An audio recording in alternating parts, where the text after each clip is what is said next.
On va voir maintenant si m est strictement positif. Et bien cette fois-ci, j'ai une courbe qui est strictement croissante. Par exemple, cette fonction est strictement croissante. Donc on ne va pas refaire des calculs. Je sais que l'endroit où elle coupe ici, c'est le même que tout à l'heure, puisqu'on a vu que si c'était indépendant de m, donc si m est strictement positif, forcément le moment où f de x est égal à 0, c'est encore moins p sur m. Donc ça, pareil, on le recalculera à chaque fois, ne l'apprenez pas par cœur. Donc en moins p sur m, c'est le moment où la fonction coupe l'axe des abscisses. Ici, je suis au niveau y égale 0, donc je mets un 0 sous ce moins p sur m. Ensuite, ma fonction, elle part toujours de moins l'infini pour les x, et elle va jusqu'à plus l'infini, c'est son ensemble de définition. Je suis donc dans le cas de figure où m est strictement positif, ici. Donc on mettra la valeur de petit m à droite. On se souvient, en dessous ici, c'est la partie négative, c'est le froid. Je viens passer au-dessus de 0. C'est la partie positive, c'est le plus. Eh bien, on regarde pour une fonction qui est strictement croissante. Je lis de la gauche vers la droite, donc je pars de tout en bas à gauche. Je monte, je monte, je monte. Donc là, je suis dans les négatifs, il fait froid. Hop, j'arrive à 0. Ça veut dire que de moins l'infini jusqu'à moins p sur m, je suis dans les négatifs. Je viens de passer au-dessus de 0. Donc ça veut dire que ici, dans cette partie-là, je suis dans la partie positive. Je monte, je reste dans la partie positive. Donc ça veut dire que de moins p sur m jusqu'à plus infini, je suis dans la partie positive. Voici le tableau de signes d'une fonction qui aura un coefficient directeur strictement positif. On va prendre un exemple. F de x égale 6x moins 3. Première chose, obligation.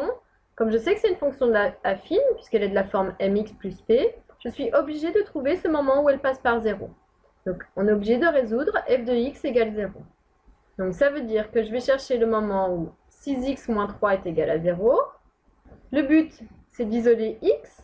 Donc, première chose, comme on avait moins 3, on va ajouter plus 3 des deux côtés. Donc, on va avoir 6x égale, puisque ici, le but, c'était de faire moins 3 plus 3, il reste 0. Donc, 0 plus 3, il va me rester 3. Et ensuite, la valeur de petit x, eh bien, puisque c'était 6 fois x, pour avoir la valeur de x, eh bien, on va diviser par 6 des deux côtés. Si je le fais à gauche, obligation de le faire à droite, donc ça va faire 3 sur 6.